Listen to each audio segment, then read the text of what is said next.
उन दृढ़ भक्तों में से कौन कौन है, किन किन को मिले? आदरणीय धर्मदास साहिब जी को मिले, आदरणीय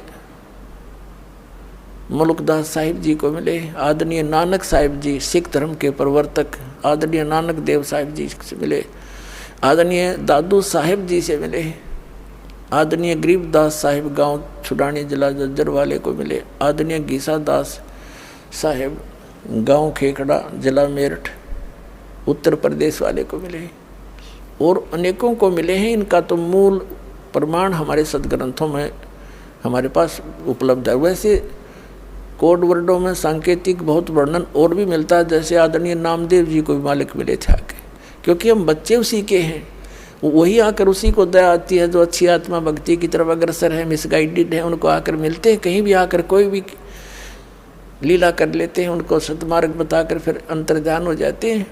यथार्थ ज्ञान सुनने के बाद वो प्राणी उल्टा नहीं हटता थे, सारा संसार एक तरफ हो जा। और वो परमात्मा भक्तमती बहन मीराबाई को मालिक मिले। वो दृढ़ भक्तों को मिलते हैं जो पक्के भक्तों, टस से मस ना होते, सारा संसार एक तरफ हो जाए। अपनात्मा हमने सारा इनकम्प्लीट स्पिरिचुअल नॉलेज सुन रखा है, कति अधूरा सधूरा सा जिसका सिर पैर नहीं। तो इसको तत्व ज्ञान कहते हैं, जो सबको सेट करे और परिपूर्ण रूप से कथाओं को भी सही सुनाए। जैसे मीराबाई पिछले जन्म जन्मांतर की पुण्यकर्मी प्राणी थे, और काल उनको ऐसे स्थान पर पैदा कर देता है कि उनकी भक्ति कोई कर्ण ना दे।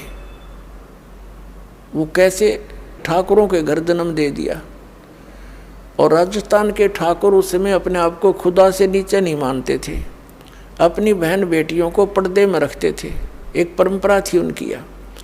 और स्वयं सब खेतों में या कहीं भी काम करना होता स्वयं करते थे, पशुओं का गोबर भी उठाकर बाहर कुड़ियों पर स्वयं डाला करते थे, अपनी बहन बेटियों को पर्दे में रखा करते, बाहर नहीं जाने देते थे।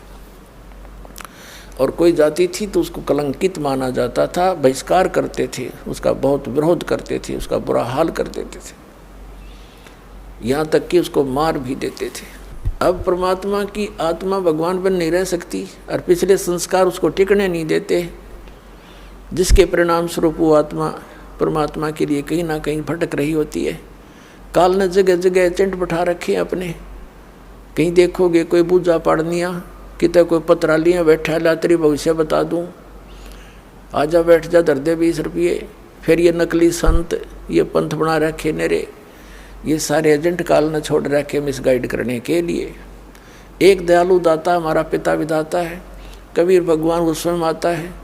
वो जब ज्ञान देने लगता है तो विरोधी लोग असंख्य होते हैं। वो नकली संतों की जिनकी रोजी रोटियां बंद होने की संभावना हो जाती है, वो जनता को भड़का देते थे, हमें अपने पिता का विरोधी बना देते थे, अपने स्वार्थवश वो नकली, जिस कारण से वो खामियाना अभी तक हम भर रहे हैं, भोग रहे हैं। तो पुण्यात्मा मीराबाई की कसक बहुत ज़्यादा थी भगवान में। उसकी माँ भी धार्मिक थी। माता से उसने पता चला, श्री कृष्ण जी की मूर्ति बना करके वो उसके गुणों से परिचित होकर के भगवान श्री कृष्ण को अपना इष्ट रूप में मानकर पूजा करने लगी। अब जब उसका विवाह करने लगे तो उसकी माँ उसने स्पष्ट कह दिया कि माता मैं दूसरी शादी नहीं कर सकती, मैंने तो ब्याह कर लिया भगवान से। तो नहीं माना, समाज का कारण था, जबरदस्ती उसका ब्याह कर दिया। विवाह एक बहुत अच्छे नेक व्यक्ति से हुआ, और वो विवाह के 4 वर्ष के बाद उसके पति की मृत्यु होगी, मीराबाई के पति की। लेकिन उसने मीराबाई की प्रार्थना पर इतनी सुविधा दे दी थी कि मंदिर में जाने अलाउड कर दिया था। वो नगरी का राजा था, तो राजा के आगे विरोध कौन कर सकता है।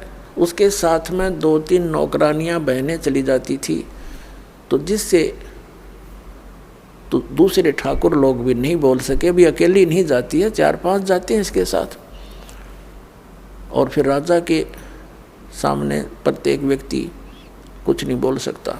अब वो मंदिर जाती थी, अटूट श्रद्धा थी भगवान में।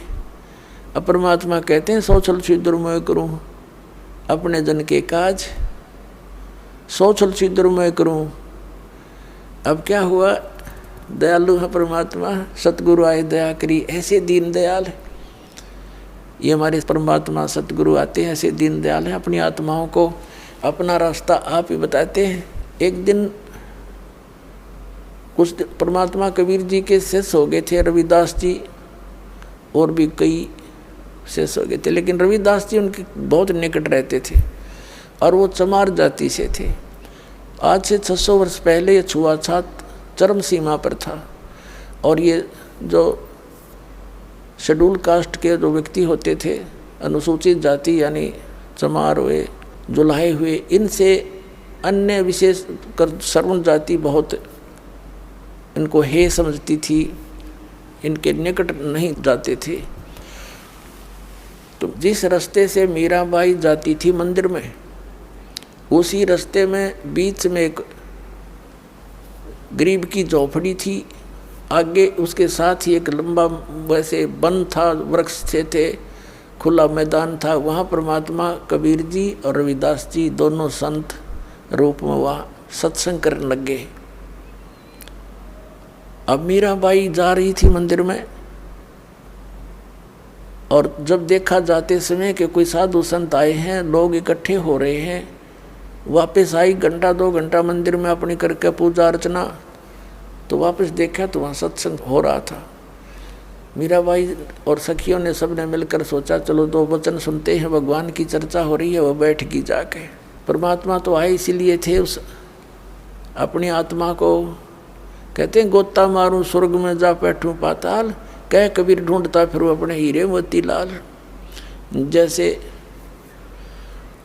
परमात्मा ने सबको ऐसे ही खोजा, तो मीराबाई सत्संग सुनने लगी। परमात्मा ने सत्संग वही किया जो राम और कृष्ण के बारे में वो किया करते थे।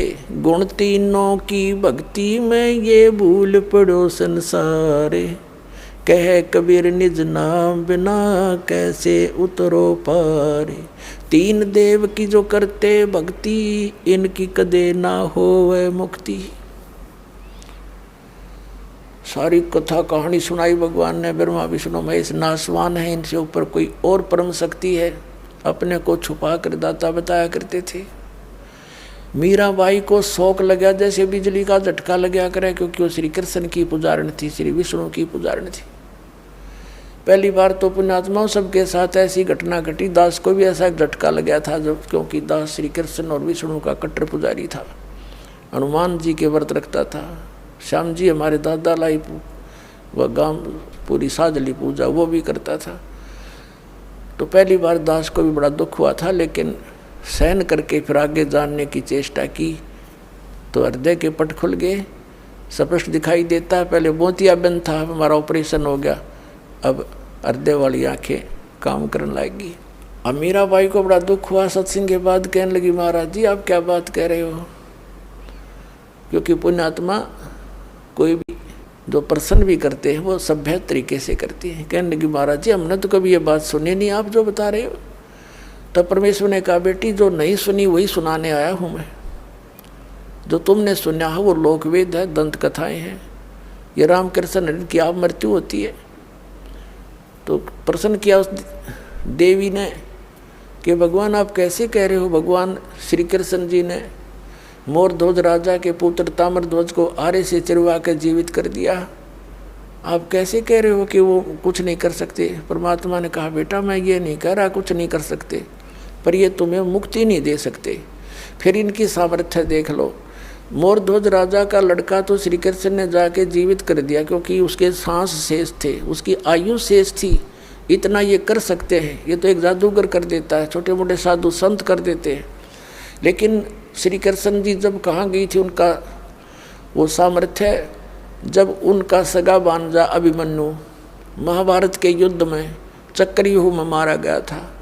सुभद्रा का पुत्र जो श्री कृष्ण की बहन थी सुभद्रा, श्री कृष्ण रो रहा था, 500 पांडव रो रहे थे, उनका कुल नाश हो रहा था, तो क्यों नहीं जीवित किया श्री कृष्ण जी ने अभिमन्यु को।